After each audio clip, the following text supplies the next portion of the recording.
Hey, what's going on, ladies and gentlemen? It's Community News back for another newsworthy video. They've been covering about that Trump supporter and that guy who had assassinated him in Portland has been out, got a warrant out. Well, we just got a nice update. Suspect in deadly shooting in a right-wing activist in Portland killed by officers in Lacey. Let's check it out, shall we? Lacey, Washington. Man suspected police by fatally shooting a Trump supporter in downtown Portland last weekend was killed in Lacey Thursday night when authorities tried to arrest him during a traffic stop.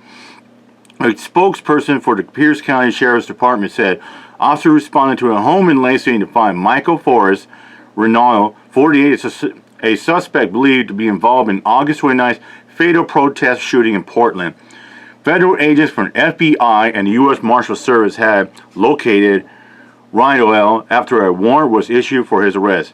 A senior Justice Department official told the Associated Press during the encounter, Reinoehl was shot by a law enforcement officer who was working on the federal task force, the officials said.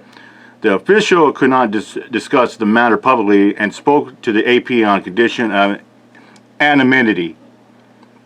The official said Reinoehl had pulled a gun during the encounter. A U.S. Marshal Service statement said initial reports indicated the suspect produced a firearm threatening the lives of law enforcement officers.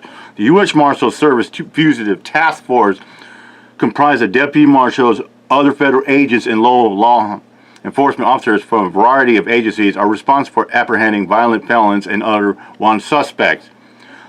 Thurston County Sheriff Lieutenant Ray Brady said 4 members of the Fugitive Task Force fired their weapons, including 2 Pierce County Sheriff's deputies, and officers from the Lakewood Police Department, and officers from the Washington State Department of Corrections. Brady said the investigators haven't yet determined how many rounds were fired. The suspect was alone at the time of the shooting, Brady said, with no children or other people present. Brady said he doesn't think the suspect lived at the address where he was shot. It's not clear what brought him to Lacey. We don't know the suspicion yet, Brady said. I do not believe that was his residence. Reinoehl had described himself in social media posts as 100% Antifa. One of those dudes that claims he's a Proud Boy and stuff like that. Suggested the tactics to counter protesters along with warfare and have been shot at one protest decided for having a gun and another.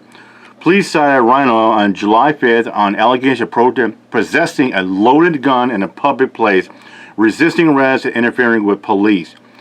His encounter with federal agents came shortly after Reinoehl gave an interview to Vice News in which he appeared to acknowledge have killed Aaron J. Danielson, 38, on Saturday. In the interview, Reinoehl said had no choice but to do what he did because he thought he and his friends were about to be stabbed. Lots of lawyers suggest that I shouldn't be saying anything, but I feel it's important that the world at least gets a little bit of what's really going on. Reinoehl told the TV news program, I had no choice. I had no choice. I could have sat there and watched him kill a friend of mine of color, but I wasn't going to do that. His Instagram feed includes photos from several Portland protests, including one of a bruise where he said he had been struck by a beanbag. He suggested the tactics of counter-protesters along to warfare and have been shot at one protest and cited for having a gun in another. The fatal shooting comes less than a week after Aaron J. Danielson died from a gunshot wound to the chest Saturday near Southwest 3rd Avenue in Alder Street in Portland, Oregon, as a large group of protesters and counter-protesters were moving throughout the area. Officers arrived on scene to find Danielson with a gunshot wound to the chest, but he was later pronounced dead. Police said the shooting happened shortly after a caravan of President Donald Trump protesters were repeatedly leaving the city. Earlier in the evening, a pro-Trump rally gathered at the Clackamas Town Center and held a procession through downtown Portland. The group was met by counter-protesters supporting Black Lives. Protesters have erupted daily in Portland since the police killings of George Floyd in Minneapolis. With unruly demonstrations in Portland nearing the 100-day mark, which is now at 100 days, ladies and gentlemen, Oregon Governor Kate Brown and the other Democratic leaders on Thursday called for the end of violence, even as federal agents were continuing to arrest protesters who allegedly assaulted law enforcement officers. The violence must stop, Brown wrote.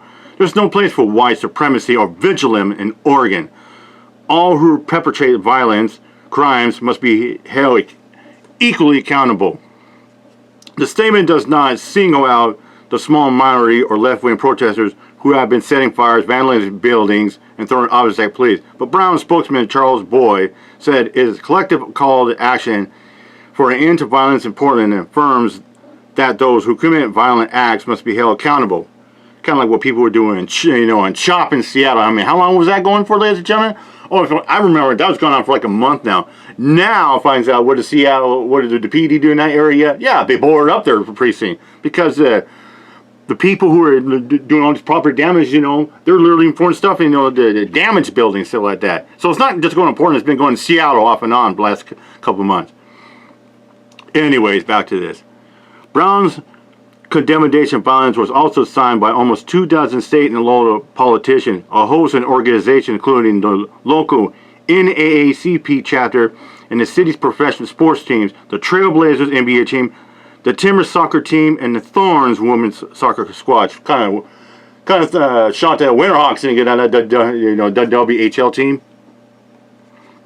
Protests returned Thursday night to a law enforcement building that's a frequent site of protest in Portland. Police said demonstrators threw objects at officers and vehicles at the Pamela Kelly building. A vehicle drove through the protest, nearly missing people in the group. A police statement said the driver was later stopped and cited. Police additionally arrested 2 protesters. Support vehicles that police said that were used to block traffic were cited and one was towed. And we got a little 1-minute video we'll play. In the focus of the investigation, this apartment complex here in Lacey. In just the last hour, we have seen a large team of police investigators wrap up most of their work here and tow away a pickup truck and a car. Now, this is some new video of those investigators at work this morning collecting evidence of what neighbors say was a barrage of gunfire.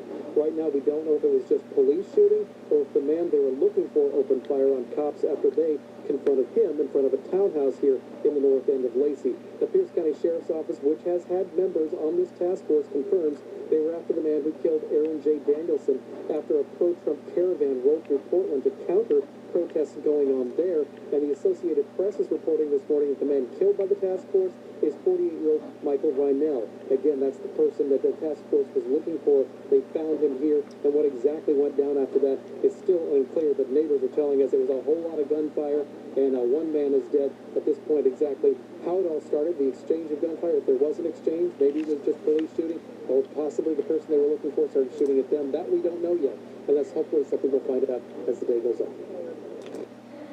Yep, there you have it there. And with that, CMN is out. I hope you all have a wonderful Labor Day weekend. Take care of yourself and each other. And have fun with your family. All right, I'm out here. Take care, everybody. Bye-bye.